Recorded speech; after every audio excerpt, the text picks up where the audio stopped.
Hi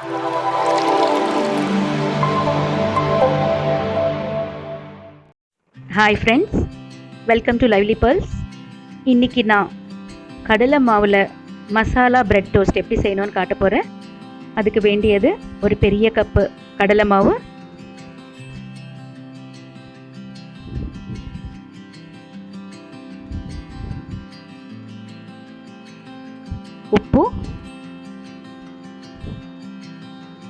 உப்பு காரம் கொஞ்சம் தோசையில் போடுறதோட கொஞ்சம் ஜாஸ்தியாகவே போடுங்க.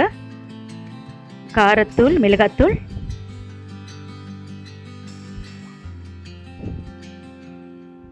இஞ்சி பூண்டு பேஸ்ட், இது ஒரு 1/2 ஸ்பூன் போடுங்க போதும். ரொம்ப போட்டிங்கன்னா அது ஒரு மாதிரி வாசனை வந்துடும். ஜீரகம், நான் 1 ஸ்பூன் ஜீரகம் போடுறேன். சப்போஸ் ஜீரகம் பவுடர் இருந்ததுன்னா ஒரு 1/4 ஸ்பூன் போடுங்க, அப்போ ஜீரகம் போட வேண்டாம். இதெல்லாம் போட்டு நல்லா கலந்துக்கணும்.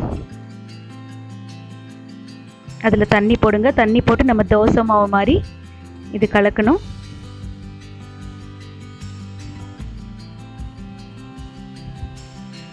ஸ்மூத்தாக மாவெல்லாம் ஈவனாக நல்லா கலரிக்கோங்க.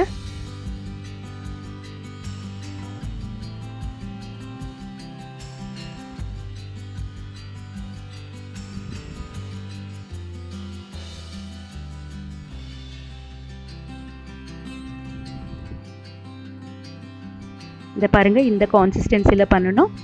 இப்போ கொஞ்சம் கொத்தமல்லி நல்லா கழுவி சின்ன சின்னதாக கட் பண்ணி இதில் போட்டுடுங்க. போட்டு திருப்பி நல்லா இது மிக்ஸ் பண்ணி, இப்போ பிரெட் ஸ்லைசஸ் ஒன்றா இதில் டிப் பண்ணி தவா மேலே போடணும். இந்த மாவில் நான் ஒரு 12 to 13 பிரெட் ஸ்லைசஸ் பண்ண போகிறேன். இந்த மாதிரி டிப் பண்ணி தவாவில் போடணும்.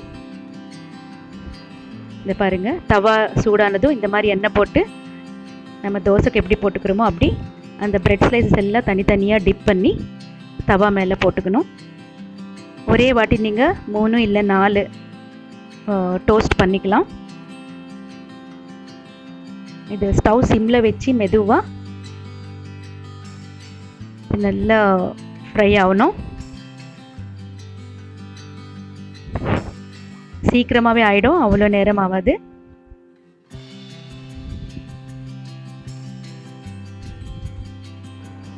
இதை பாருங்க, இப்போது ஒன்றா திருப்பி போட்டிங்கன்னா ஒரு பக்கம் நல்லா ரோஸ்ட் ஆயிடுச்சு.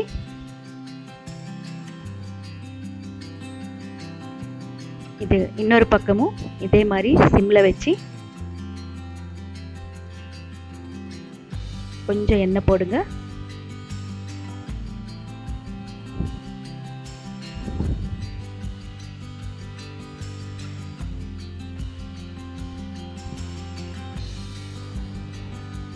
பாருங்க, 2 பக்கமும் நல்லா உங்களுக்கு ரோஸ்ட் ஆகிருக்கு. இது பிரேக்ஃபாஸ்ட்டுக்கும் சரி, ஈவினிங் ஸ்நாக்ஸாக கூட பசங்களுக்கு கொடுக்கலாம். பெரியவங்களும் ரொம்ப விரும்பி சாப்பிடுவாங்க. ரொம்ப டேஸ்டியாக இருக்கும். உங்களுக்கு வேணும்னா போட்டுக்கோங்க, கம்பல்சரி கிடையாது. பட்டர் போட்டால் கொஞ்சம் டேஸ்ட் இன்னும் நல்லா இருக்கும். பசங்க விரும்பி சாப்பிடுவாங்க. சீஸ் கூட போட்டுக்கலாம்.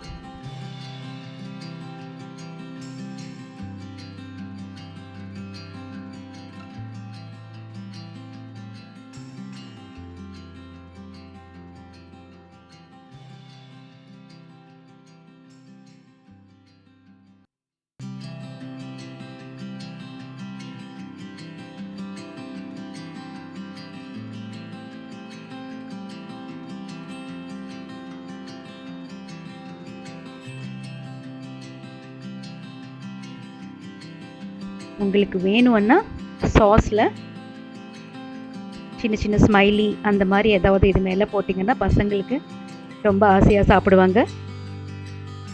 உங்களுக்கு என் வீடியோ பிடிச்சிருந்தா லைக் பண்ணுங்கள், ஷேர் பண்ணுங்கள், சப்ஸ்கிரைப் பண்ணுங்கள், கமெண்ட் பண்ண மறக்காதீங்க.